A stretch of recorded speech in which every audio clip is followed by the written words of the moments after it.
As long as humanity has existed on the planet, we have been copying the wonders of the world all around us with whatever we could get our hands on, whether it be stone, clay, paper, or wood. And one of the oldest mediums used to copy down the beauty of the world were watercolors. Watercolors are a wonderful medium to work with as they are dynamic, allow for interesting pieces, as well as techniques. As an artist who is passionate about watercolors and loves to use them for my own work, I hope that with this little how-to presentation, you'll gain some valuable insights into the world of watercolors, and hopefully next time you have a chance to use watercolors, you'll be able to apply the knowledge you've learned from this video.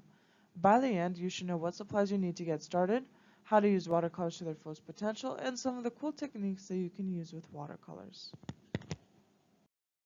Watercolor painting employs a wide variety of materials. To get started, you will need watercolor paper, watercolor brushes, watercolor paints, a palette, artist or masking tape, also known as painter's tape, paper towels, a container filled with water, and lastly, a pencil and eraser. One of the first things you'll need to get started with is paper. Watercolor paper is a thick and porous paper that holds the water in when you apply your colors.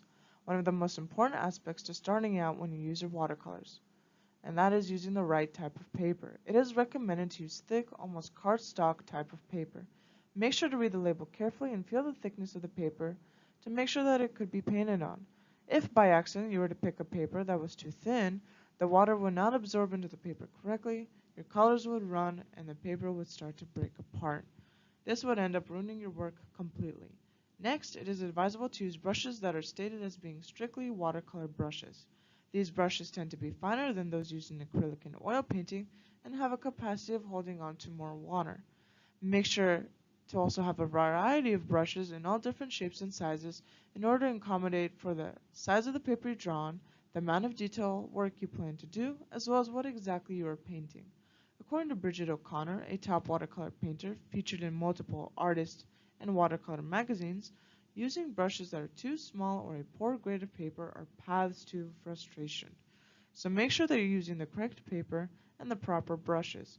This will improve the quality of your work in the long run and save the frustration born out of inadequate materials. Next, you will need your paints. These come in two forms. The watercolors will either come in a tube or be like a small brick grouped with other colors. Next, a palette will be needed in order to mix your paints, along with masking tape to secure your paper. Paper towels will also be needed to dry brushes and fix small mistakes. After the paper towels, you will also need a container that will hold your mixing water. It is advisable to have two small containers filled with water. One is to clean your brushes between colors, and the next one is to wet your brush.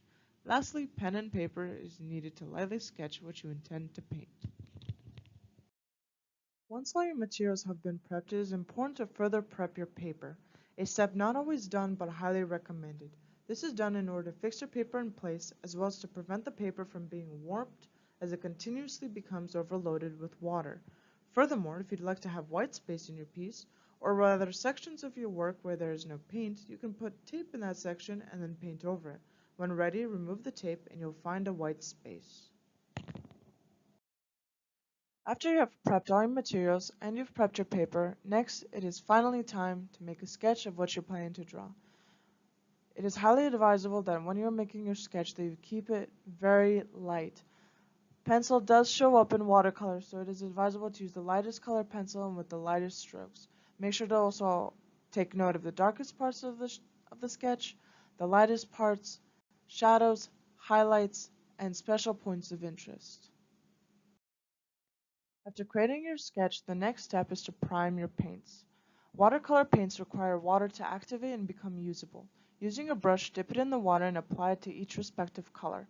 However, you must be sure not to cross-contaminate the colors because then that would lead to different shades emerging from what you initially intended.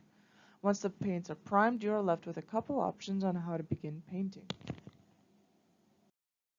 After activating your paints, it's time to add color to that initial sketch. According to Jerry's Artorama, a help blog for aspiring artists, he advises to paint backwards going from light to dark. Since the white of the paper already provides that pop, you need to build up the dark colors instead.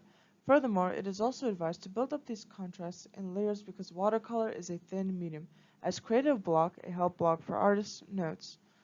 Hopefully, with all these tips and tricks, you'll finally learn how to paint with watercolors, and hopefully this comes to use to you shortly. Thank you for watching.